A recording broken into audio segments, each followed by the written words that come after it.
Today, we're going to be talking about implications. One of the more unique aspects of the Dragon Ball universe is that its lore can be played up for laughs and be completely serious at the same time.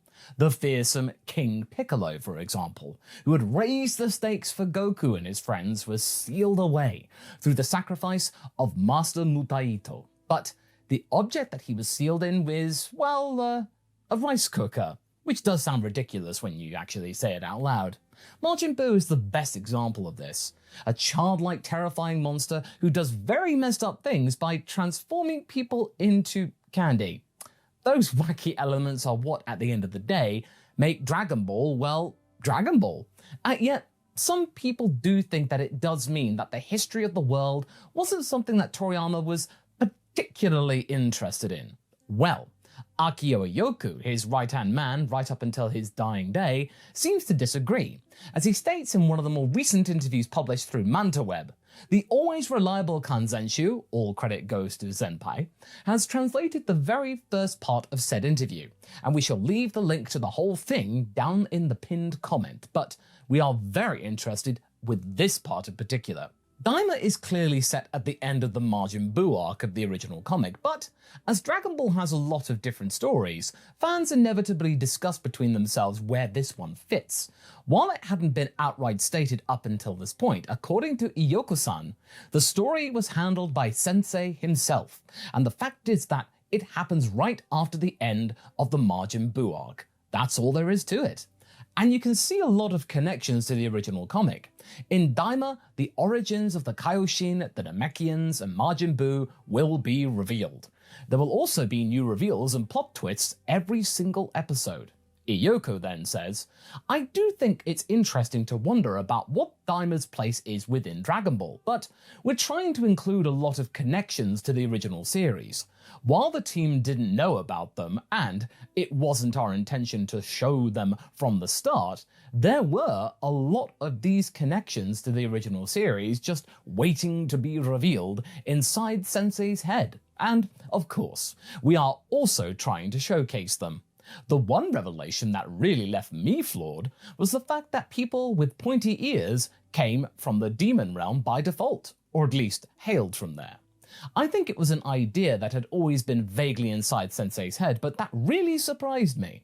I think he had a really good grasp of the Dragon Ball world, and he just changes focus depending on the specific series. He's just not forcefully making stuff up out of thin air. I think having a good setup is also important, and since this is an animated series where there is no comic to base it off of, we're consciously trying to make it have that comic hook, in quotation marks. Now, keep in mind that this interview was published back in February, so way before the series concluded at the end of that month, but when you combine this with some of the old lore pieces that were floating around various guidebooks, you could feel that there were things that the author had always intended. And having stated on occasion that constant fighting made him slightly tired, it does seem that lore has started to be the thing he wanted to share in Dragon Ball. We might have found out the truth. With that wacky and half-jokey nature, it is sometimes hard to recognize what is something that you aren't supposed to think too hard on. Definitely Krillin's lack of a nose is just an example. I think that for many years, people, including ourselves, did not appreciate the joke. Alright, but why do we even talk about this then? Well, this feels like a really long introduction to something, I bet you're thinking, and you are right, as this video is a loose follow-up on our last Supreme Kai video, and the lore implications that Daima gave us.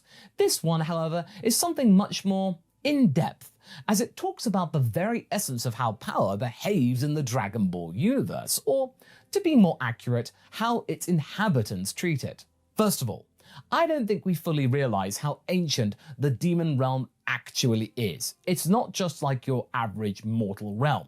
We know that the good Supreme Demon King, the tank one, was the last of the good ones well before Ku came in the scene.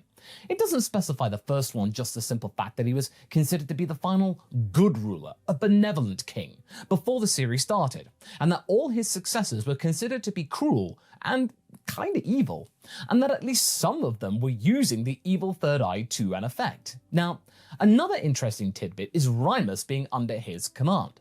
Of course, that doesn't mean that he was exactly stronger than his super margin ally. We have plenty of examples though in the series of servants being much more powerful, and if he was indeed a wise individual, I don't think that raw power would be enough for Reimus to follow his lead still. I do feel though he was rather formidable. Same goes with Neva really. We don't know how old he is exactly, just really old. But it does feel that at times that he was already old and legendary when the final exodus of the Glin happened during Albera's rule, Dabura's father, and he is, at least in terms of raw magical power, the strongest magic user we have witnessed in the animated version of Dragon Ball. Probably in the manga, Moro would end up being stronger, but that's a little bit debatable for now. We haven't really seen a proper magic duel in Dragon Ball. Physically though, yeah, the Ram Man would wipe the floor with the Namekian, most likely. Oh, aye, yes, you're a Namekian beastie. But still, later on, we have Abara who had to resort to the evil third eye to be safe from his son, who, as we know, was at the level of super perfect cell when we met him. And do keep in mind that's after Babidi took control over him. So I guess Dabura's regular power would be closer to, just your bog standard perfect cell. I mean, it's still very powerful, don't get us wrong, but A, I am pretty sure that this is a far cry from the likes of Reimus, who could create an entire universe in his back pocket, and 2, the Dooku brothers, and at least Tamagame's 2 and 1, would be able to beat him. Maybe 3 once he gets the Kamehameha down. I think he's still finding out right now.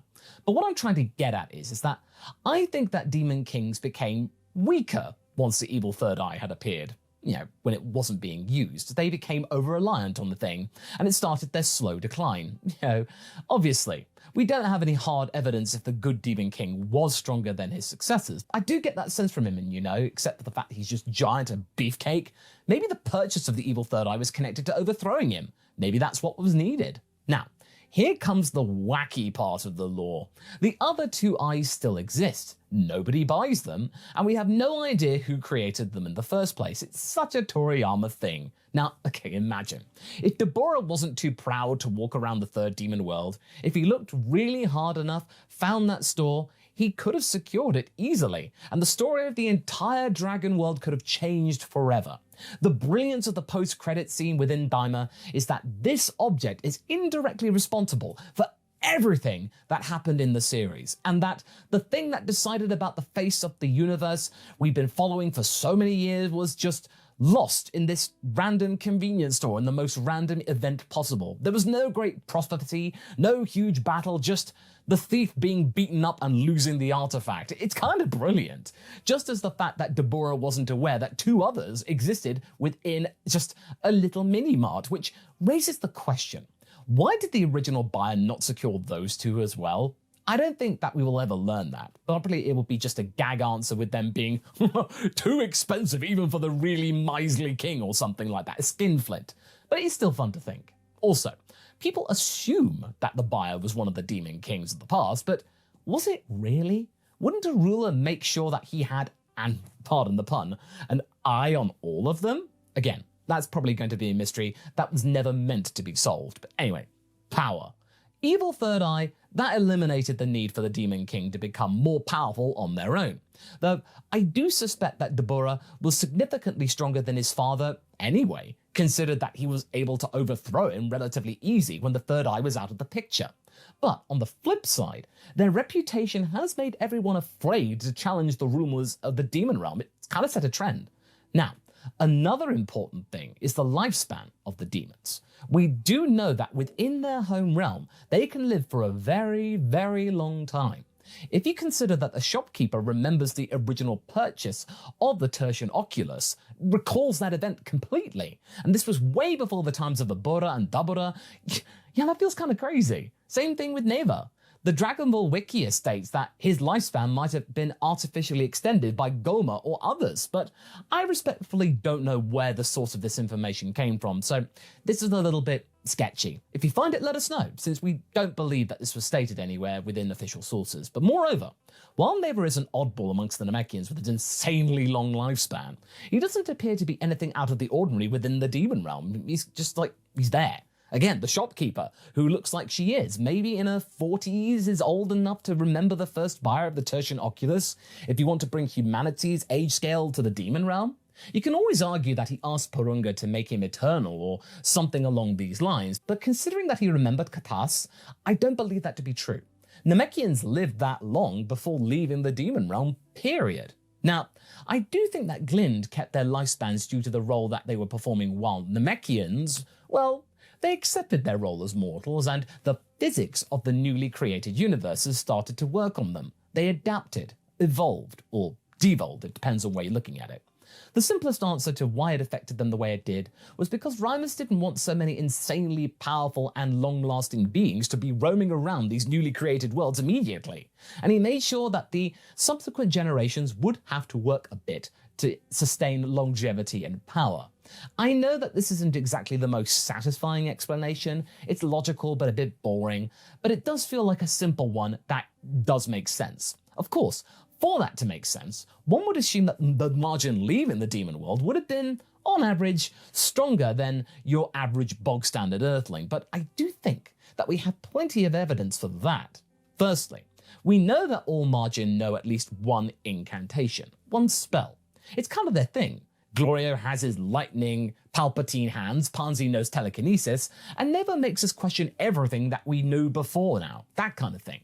The other hint comes from Super and the average mortal level. Now, we don't know when this was established, this record. It's clear that Zeno, the Destroyers, and the Angels, they weren't part of the original rule set, they kind of inherited it. But if we assume that there is a certain standard that the universes had to uphold, and that only 4 of them were significantly stronger and really met the quota, you could assume that the original 18 were pretty strong in their own right. Now, obviously, they were cheating, as there were many less inhabitants knocking around, so it was probably easier to uphold a good average mortal level with a relatively small amount of powerful margin knocking around in it, than billions of mortals. But nevertheless, I do think that it is enough for us to at least entertain the thought that the first travelers from the demon realm were quite strong. Obviously, life has later adapted on planets that were created and had no direct connection to the demon realm. They sort of evolved it out, other than their planets being created by one, but them crossbreeding with margins might have diluted the blood slowly, but surely weakened the population in the process, in both magical and physical sense. And with so many entities inhabiting those universes, this was kinda inevitable. At the same time, though, the design of the multiverse did not prohibit its inhabitants from getting to some really crazy levels of power. If you stop to think, this does explain Shin thinking about Frieza as a pinnacle of strength in terms of mortals, which, when you now look at the Super manga, was more prophetic than Nahare could even imagine.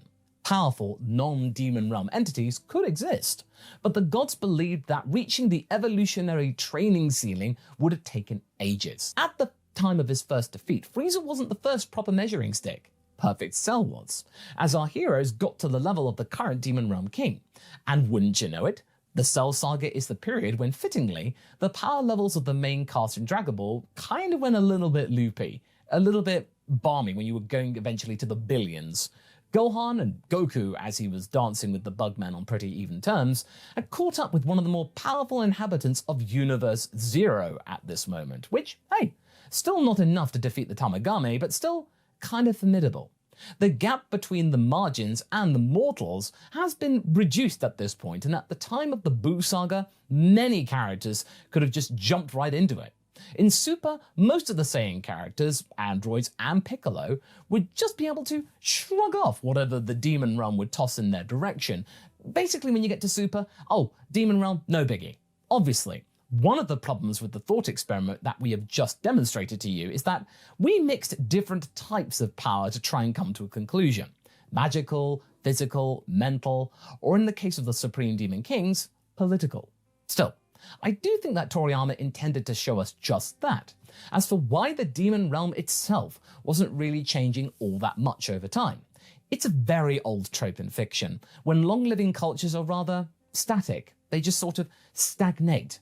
Look at all your tabletop RPG high elves and such. They are usually arrogant, unwilling to change, set in their ways, considering humans and other short-living races to be rather short-tempered, callous, barely just small fry.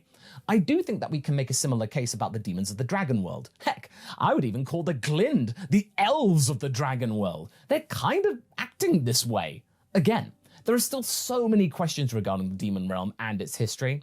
I am quite sure that not everything will be addressed in the future, but the biggest hope we have for tons of additional lore would be in upcoming DLC for Kakarot.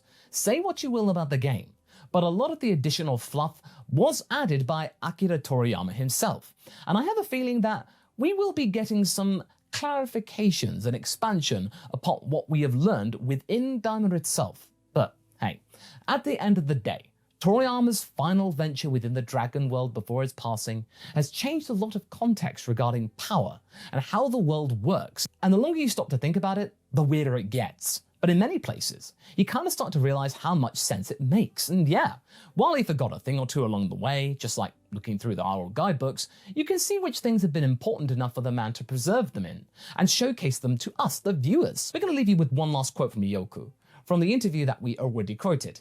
In my opinion, this is one of the biggest bits of evidence that he cared Toriyama after all. About 6 years ago, back when we were producing Dragon Ball Super Superhero, we started talking about making a new movie or a new animated series. Since the movie was already in the middle of production, in order not to bother Sensei too much, instead of making him in charge of the entire thing, we thought about taking care of things ourselves and then just showing it to him to see what he thought. As the production made progress, Sensei became really invested in the whole thing. So, contrary to our initial intentions, the more we consulted with Sensei, the more involved he became. So he ended up being in charge of almost everything. And look, maybe Daima wasn't the Dragon Ball every fan of the franchise needed or hoped, but at the end of the day, it feels like it was the kind of series that the author himself needed. Closure. And you know what?